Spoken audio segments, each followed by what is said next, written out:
Welcome back to the channel, everyone. Today is an absolutely beautiful day to dive deep into the latest events happening in Port Charles. We have so much to unpack regarding the absolute seismic shift that just occurred on our screens, and I cannot wait to break down every single detail with all of you. Let's get right into the heart of the matter. I am absolutely vibrating with energy after watching Jason Morgan walk through the doors of Pasulos to arrest Sonny Corinthos.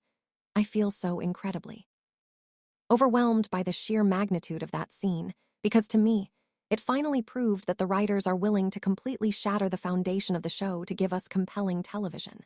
When the heavy wooden doors of the restaurant swung open and Jason stepped through, not in his traditional leather jacket, but flanked by a heavily armed WSB strike team, my jaw literally dropped.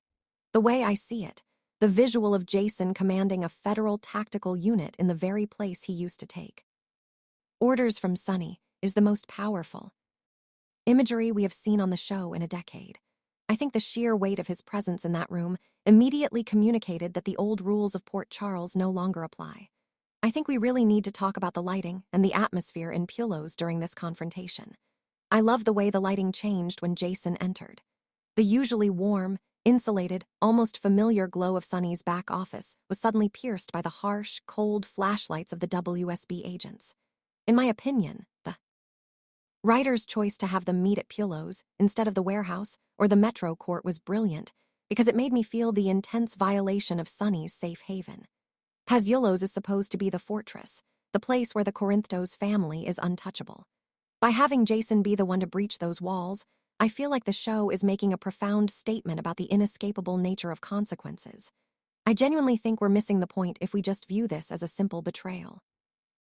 Believe Jason's motivations here are so deeply rooted in a higher sense of duty that it elevates his entire character arc. When Jason looked Sonny dead in the eye and stated that his current mission is to stop a gang war from devastating the city, I felt a literal chill go down my spine. The way I interpret it, Jason isn't doing this to hurt Sonny.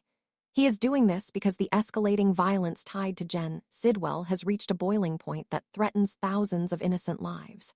I think Jason's realization that the mob life is no longer sustainable is a sign of massive character growth, and the dialogue in the scene backed up my take perfectly.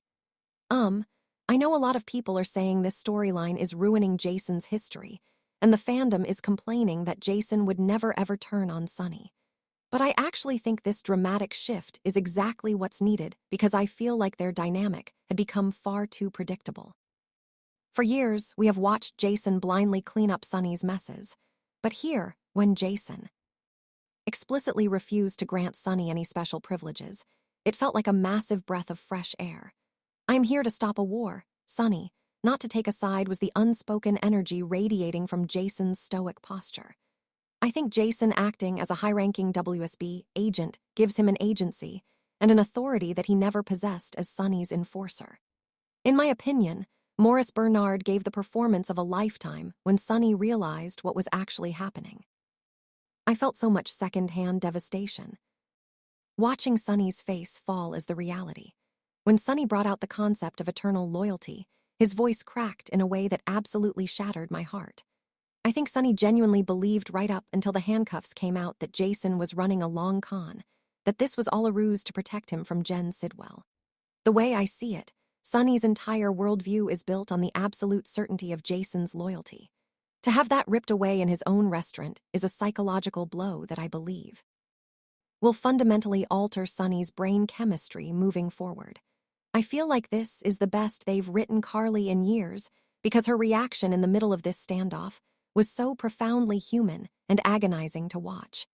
I was captivated by Carly's absolute paralysis. Usually, Carly is the first person to jump into the middle of a screaming match, throwing herself between the people she loves. But in this scene, I love the way she just stood there, her hands trembling completely, unable to process the nightmare unfolding in front of her.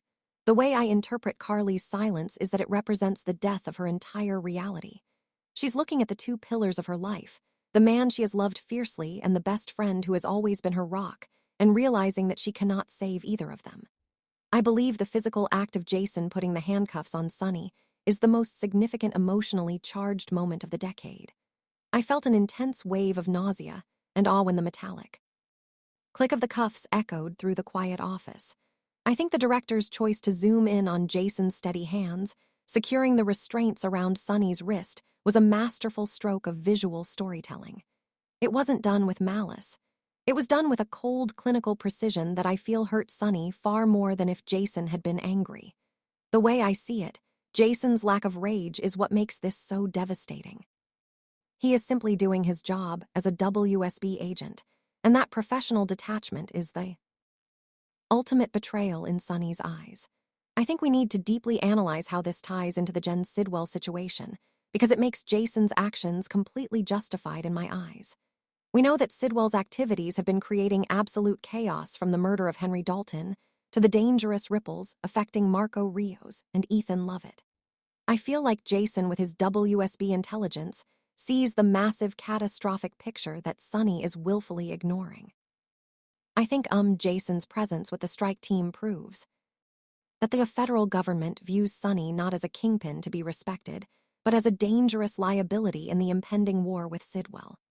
The way I interpret Jason's firm stance is that he is actually saving poor Charles from turning into a war zone, even if it means sacrificing his brotherhood. I feel so incredibly overwhelmed by the implications this has for the Corinthos family structure. With Jason refusing to look the other way and Sonny being hauled out of Pizzullo's in handcuffs, I think we are about to witness the most spectacular collapse of a power structure in the show's history. The way I see it, the Kinthels family is now in a state of absolute unmitigated chaos. I believe the writers are brilliantly setting up a massive power vacuum. Who steps up now with Jason actively working against the organization and Sonny neutralized by the WSB? I feel like every single character in their orbit is going to be forced to make impossible choices. I think the blocking of the scene at Pizzullo's was meticulously crafted to highlight this shifting dynamic. I love the way the WB agents formed a literal wall behind Jason, physically separating him from Sonny and Carly. In my opinion, that wall of tactical gear represented the insurmountable barrier that now exists between Jason and his past. I feel like Jason, standing at the head of that team looking down at Sonny, who was seated behind his desk, completely flipped the traditional power hierarchy we are so used to seeing. For decades, Sonny sat at that desk and gave the orders. I think having Jason stand above him, dictating the terms of his arrest, was a brilliant subversion of their history.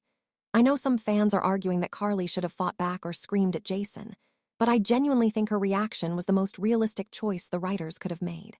I feel like Carly's brain simply short-circuited. The way I interpret her micro-expressions, the wide eyes, the slight shake of her head, is that she was silently begging Jason to say it was a joke. I think when Jason refused to meet her gaze, keeping his eyes locked on Sonny, it cemented the reality of the situation for her. I believe this moment will redefine Carly's trajectory, forcing her to figure out who she is when the two men who have defined her existence are suddenly enemies. I feel like the dialogue surrounding Sonny's disbelief was written with such sharp, painful precision. When Sonny said, "After everything we've been through, you're doing this to me," I felt a genuine lump in my throat. I think Sonny's inability to separate his personal relationship with Jason from Jason's new professional reality as a high-ranking WSB agent highlights Sonny's tragic flaw. The way I see it, Sonny believes his love and loyalty buy him immunity from the law, especially from Jason. I think Jason's stoic, unyielding response, refusing to engage in a guilt trip, shows how deeply Jason has transformed during his time away. He is no longer the enforcer. He's the law. I genuinely believe that Jason's return as a WSB agent is the most brilliant narrative pivot the show could have executed to breathe life into the Jen Sidwell storyline. I feel like Sidwell is such a massive international threat that the local Port Charles Police Department, or even Sonny's localized mob muscle, isn't enough to handle it. I think Jason being the one to bridge the gap between the international espionage of the WSB and the gritty street-level mob wars of Port Charles is a stroke of genius. The way I interpret this arrest is that Jason is strategically removing Sonny from the board so that the WSB can handle Sidwell without Sonny's impulsive, ego-driven interference, getting innocent people killed. I think the absolute silence in Plo after the arrest was deafening and beautifully executed after the strike team cleared out taking Sonny with them. The camera lingering on Carly standing alone in the empty ransacked office made me feel a profound sense of loss. I love the way the scene allowed the dust to settle, letting the audience sit with the uncomfortable reality that the golden era of the Corinthos Empire is definitively over. I believe that lingering shot of the empty